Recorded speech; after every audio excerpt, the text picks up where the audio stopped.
L'actualité en Afrique dominée par le Gabon, la présidentielle approche à grands pas. Elle se tiendra le 27 août. Une vingtaine de candidats sont en lice. Avec nous pour en parler, Claude Dumont-Begui, bonsoir. Merci d'être avec nous. Vous êtes avocate, vous êtes l'auteur de ce livre, Le Gabon, de l'héritage au partage. C'est aux éditions de l'Archipel. Pourquoi ce livre en forme d'hommage à Ali Bongo qui brigue un nouveau mandat? Je crois que c'est plutôt un livre qui est fondé sur le droit et qui essaie, sans aucune polémique, mais simplement sur les faits et le droit, de rectifier toutes les aberrations, toutes les rumeurs, tout ce que l'on peut lire, dire sur Internet. J'ai considéré à un moment que mon devoir d'avocat, plaidant sur beaucoup de dossiers pour Ali Bongo Ondimba, qu'il était temps de répondre en droit à toutes ces extravagances. Et parmi justement ces polémiques, il y a celle de l'acte de naissance du président Ali Bongo. Des opposants au président gabonais contestent ce document. Ils ont tenté d'invalider sa candidature. Qu'en est-il au juste du point de vue du droit? Eh bien, il serait intéressant que les opposants, une bonne fois pour toutes, lisent toutes les décisions judiciaires qui ont été rendues contre eux, sans exception, contre eux.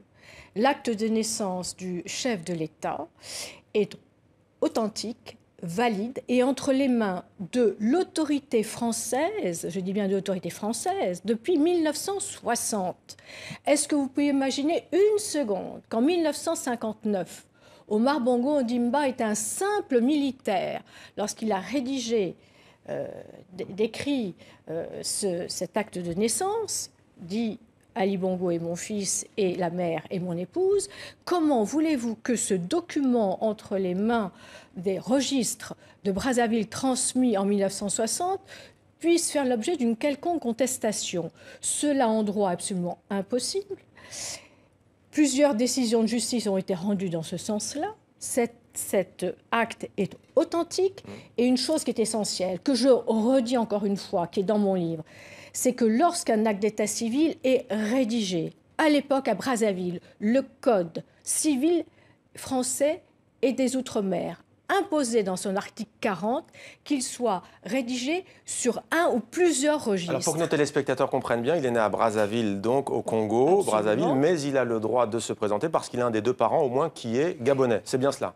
Il est né à Brazzaville et à ce moment-là, après les indépendances, il est devenu de plein droit gabonais et la preuve est entre les mains de l'autorité française depuis 1960. Donc toutes les polémiques postérieures n'ont absolument aucun effet qu'alimenter une rumeur qui est sans objet. Alors autre question qui revient souvent sur le devant de l'actualité africaine, pas seulement concernant d'ailleurs le président gabonais, mais d'autres présidents de la région, d'ailleurs notamment issus de pays francophones. Il s'agit de celle des biens mal acquis. Vous, comment vivez-vous ces accusations?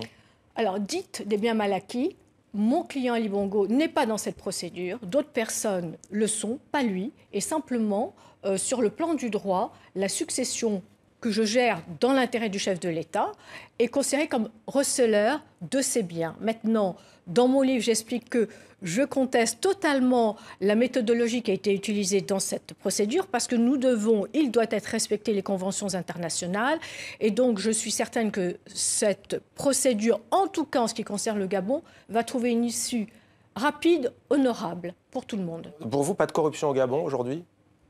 Écoutez, depuis qu'Ali Bongo est chef de l'État, je crois que la corruption a de mauvaises journées devant elle, de mauvaises heures, et que justement, c'est un des combats d'Ali Bongo qui est incontestable. Et c'est peut-être la raison pour laquelle il est autant attaqué sur un sujet, son état civil, qui n'a pas de raison d'être. Quels sont, selon vous, les points positifs de la présidence du président Bongo? Eh bien, la transformation du Gabon, la mutation du Gabon, de passer du pétrole à l'énergie verte, de faire que le peuple gabonais arrive de lui-même à, je dirais, construire sa propre vie, l'agriculture, justement la lutte contre la fraude dans toute sa diversité, et le fait qu'on passe d'une méthode ancienne que l'on peut contester, qui était, entre guillemets, la France-Afrique, à une méthode nouvelle, qui est une coopération loyale et réciproque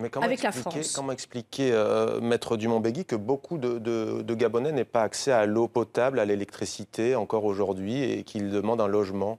Écoutez, je pense que le travail est fait par le chef de l'État. Là, vous me posez des questions qui sont d'ordre politique. Ouais. Je non, ne on suis imagine pas... que vu que vous êtes son avocate, vous avez dû en parler avec lui. Ouais. Alors, avec mon client, je ne parle que de droit, que des actions en droit. Et en tout état de cause, que je sache, on peut toujours critiquer une action faite. Je dirais que le mieux est l'ennemi du bien et que le chef de l'État a enclenché un processus depuis un certain nombre d'années. La chose qu'il faut entendre, c'est qu'il a été très, très, très difficile pour lui de passer d'un héritage aussi compliqué que celui d'Omar Bongo, qui pendant 41 ans a impulsé une certaine on va dire, mode de gouvernance. Vous voyez, voilà. vous en parlez justement de politique dans ce livre éminemment. Vous dites d'ailleurs, en parlant de l'ancien président Ali Bongo, vous dites, Omar Bongo, pardon, vous dites, vous le citez, hein, il a bien fallu plusieurs siècles à la France, c'est ce qu'il disait, pour passer de la monarchie à la République et instaurer la démocratie et donc le multipartisme. Qu'en est-il aujourd'hui de la liberté d'expression au Gabon? Parce que écoutez, là, je ne pense pas qu'on puisse critiquer mon client sur la liberté d'expression, parce que quand je lis tous les jours tout ce que je lis dans de la presse sur Internet, je veux dire que là, il me semblerait difficile de pouvoir contester cette liberté d'expression qui est tout à fait respectée. Tout va bien au Gabon quand on vous entend? Est-ce qu'il y a des progrès à faire? Non.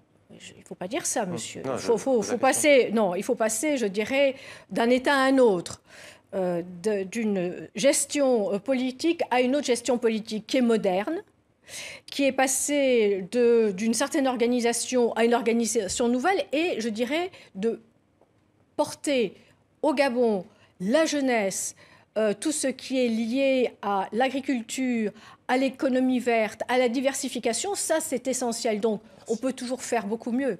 Mais je dirais que l'essentiel est entre les mains d'Ali Bongo. Merci beaucoup Claude Dumont-Beguy d'être venu témoigner sur notre plateau. Le Gabon de l'héritage au partage, édition L'Archipel présidentiel qui se tiendra le 27 août prochain. Merci à vous. Merci infiniment.